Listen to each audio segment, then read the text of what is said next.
August 29-30ರಂದು ಹಾಸ್ಯ ನಟ ಚಿಕ್ಕಣ್ಣ ಮದುವೆ ಗೊತ್ತಾಗಿದೆ. ಈ ಹಿನ್ನೆಲೆ ಚಿಕ್ಕಣ್ಣ ಹಲವು ಕಲಾವಿದರನ್ನ ಮದುವೆಗೆ ಆಹ್ವಾನಿಸಿದ್ದಾರೆ. ಸಹಜವಾಗಿಯೇ ದರ್ಶನ್ ಆಪ್ತರಾಗಿರೋ ಚಿಕ್ಕಣ್ಣ ಔಪಚಾರಿಕ ರೂಪದಲ್ಲಾದರೂ ದರ್ಶನ್ ಅವರನ್ನ ಆಹ್ವಾನಿಸಿರಬಹುದೇ ಎಂಬ ಪ್ರಶ್ನೆ ಎದುರಾಗಿದೆ. ಯಾಕಂದರೆ ಈಗಲೂ ದರ್ಶನ್ ಪರಪ್ಪನ ಅಗ್ರಹಾರ ಜೈಲಲ್ಲಿ ಇರೋದ್ರಿಂದ ಚಿಕ್ಕಣ್ಣನ ಮದುವೆಗೆ ದರ್ಶನ್ ಹೋಗುವುದು ಸಾಧ್ಯವಿಲ್ಲದ ಮಾತು. ಆದರೂ ಆಪ್ತರಾಗಿರುವ ಕಾರಣ ಔಪಚಾರಿಕವಾಗಿ ಆಮಂತ್ರಣ ನೀಡಿದರೆ ಎಂಬ ಪ್ರಶ್ನೆಗೆ ಚಿಕ್ಕಣ್ಣ ಉತ್ತರ ಕೊಟ್ಟಿದ್ದಾರೆ. ಹಾಗಾದರೆ ಚಿಕ್ಕಣ್ಣ ಅವರ ಉತ್ತರ ಏನಾಗಿತ್ತು ಅದೆಲ್ಲ ಈ ವಿಡಿಯೋದಲ್ಲಿ ನೋಡೋಣ ಬನ್ನಿ.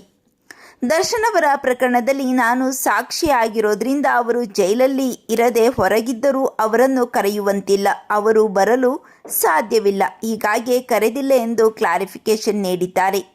ಅಷ್ಟೇ ಅಲ್ಲ, ಸಾಕ್ಷಿ ಆಗಿರೋದ್ರಿಂದ ನಾನು ಅವರ ಬಗ್ಗೆ ಇಷ್ಟೇ ಹೇಳಲು ಸಾಧ್ಯ ಎಂದಿದ್ದಾರೆ ಚಿಕ್ಕಣ್ಣ.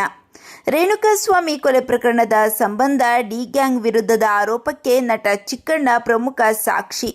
ಕಳೆದ ಬಾರಿ ಹೈಕೋರ್ಟ್ನಿಂದ ಮಧ್ಯಂತರ ಬೇಲ್ ಸಿಕ್ಕಿದ್ದಾಗ ದರ್ಶನ್ ಚಿಕ್ಕಣ್ಣ ಅವರನ್ನ ಸಿನಿಮಾ ಪ್ರಚಾರದ ಉದ್ದೇಶಕ್ಕೆ ಭೇಟಿ ಮಾಡಿದ್ದು ಕೂಡ ತೀವ್ರ ಕಾನೂನು ತಿರುವು ಪಡೆದುಕೊಳ್ಳಲು ದಾರಿ ಮಾಡಿಕೊಟ್ಟಿತ್ತು. ಇದೀಗ ಮತ್ತೆ ಅಂತಹ ಕಾನೂನು ವಿರುದ್ಧದ ಚಟುವಟಿಕೆ ಮಾಡದಿರಲು ಚಿಕ್ಕಣ್ಣ ಯೋಚಿಸಿರುವಂತಿದೆ.